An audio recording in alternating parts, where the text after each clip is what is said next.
Encircled, her spear shattered. Then a human fell from the sky.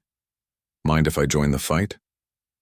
Anna's crystalline spear lay in fragments around her feet, its bioluminescent core flickering weakly before dying out completely. The Zephyrian warrior pressed her back against the ancient stone pillar, her silver scales rippling with exhaustion as she surveyed the circle of Vorthak soldiers closing in around her. 12 of them.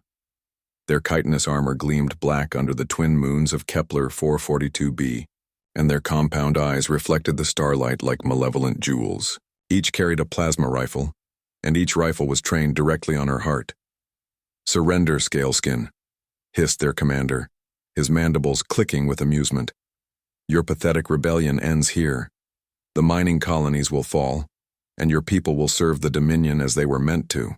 Anna's gills fluttered rapidly as she drew what might be her final breaths of the planet's thin atmosphere. She had come so far, carried the hopes of 3 different resistant cells across 2 star systems. The data chip containing the Dominion's supply routes was still secured in her armor's hidden compartment. If she died here, thousands would perish in the slave mines. "My people bow to no one," she said, her voice carrying the harmonic undertones of her species. Her hand moved to the ceremonial blade at her hip, useless against plasma fire, but she would die with honor. That's when the sky exploded. A streak of fire tore through the atmosphere above them, and something massive crashed into the ground with such force that the ancient ruins shook. Dust and debris erupted in a cloud that momentarily blinded everyone present. When the dust settled, a figure stood in the center of a newly formed crater, steam rising from his strange, flexible armor. He was tall but not imposing, built lean, rather than bulky, with pale skin and short dark hair. Most peculiar of all, he had only 2 eyes, and they were completely focused forward, like a predator's. A human. Anna had heard rumors of their species but had never seen one in person. "Well," the human said, rolling his shoulders and cracking his neck with an audible pop, "this looks like fun." He looked directly at Anna, and despite everything, she saw him smile. "Mind if I join the fight?" The Vorthak commander recovered first, swinging his plasma rifle toward this new threat. Another alien pest to exterminate. He never finished the sentence. The human moved with impossible speed, closing the distance between them in a heartbeat. But it wasn't just speed, it was calculated, efficient violence that took Anna's breath away. He grabbed the commander's rifle, used the alien's own momentum to spin him around, and drove an elbow into the junction where the creature's head met its thorax. The sickening crack echoed across the ruins.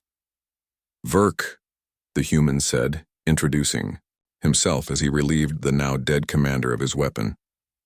"Sorry I'm late to the party."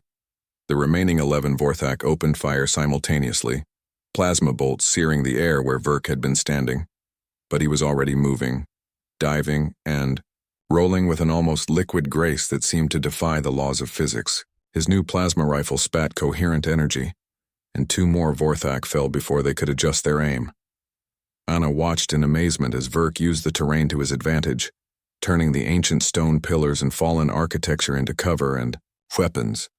When a Vorthak soldier tried to flank him, Verk kicked a piece of rubble with such force that it shattered the alien's compound eyes. When another attempted to pin him down with suppressing fire, Verk somehow managed to ricochet a plasma bolt off a metal surface, striking his attacker from an impossible angle. But it wasn't just his combat skills that impressed Anna. It was his adaptability. Vorthak warriors were trained from birth to be soldiers. Their reflexes were enhanced, their armor was military grade, and their tactics had conquered dozens of worlds.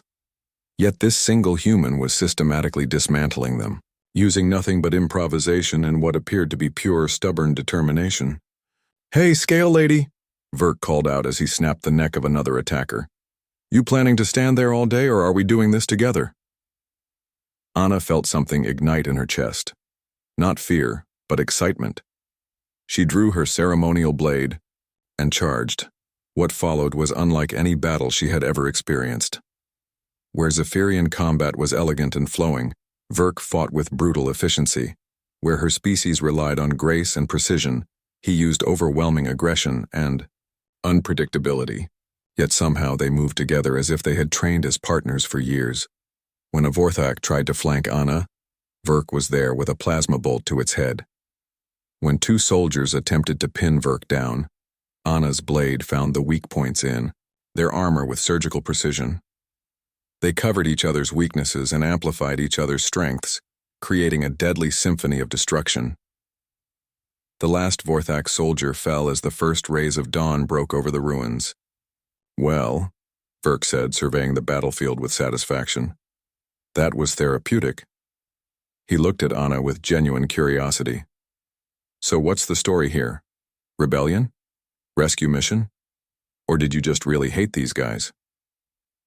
Anna stared at him, her gills still fluttering rapidly from the adrenaline. You're human, guilty as charged." Verk wiped alien blood from his hands. "And you're Zephyrian. I've heard good things about your people. Heard you don't back down from a fight, no matter the odds. Why did you help me?"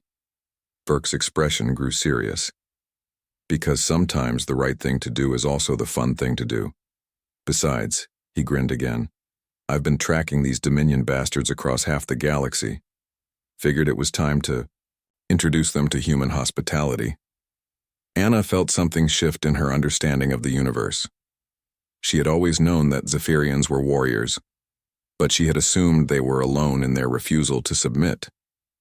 Meeting Verk had shown her something different, that courage and defiance weren't unique to her species. They were universal. "The data chip," she said, pulling it from her armor. "Supply routes for the entire Dominion fleet in this sector." Verk's eyes lit up. "Now that's what I call a game changer." He looked around at the carnage they had created together. "You know what this means, right?" Anna tilted her head, confused. "It means we're just getting started." As they walked away from the ruins together, Anna realized that the galaxy had just become a much more dangerous place for anyone who thought they could crush the spirit of freedom. The Dominion had made one critical error in their calculations.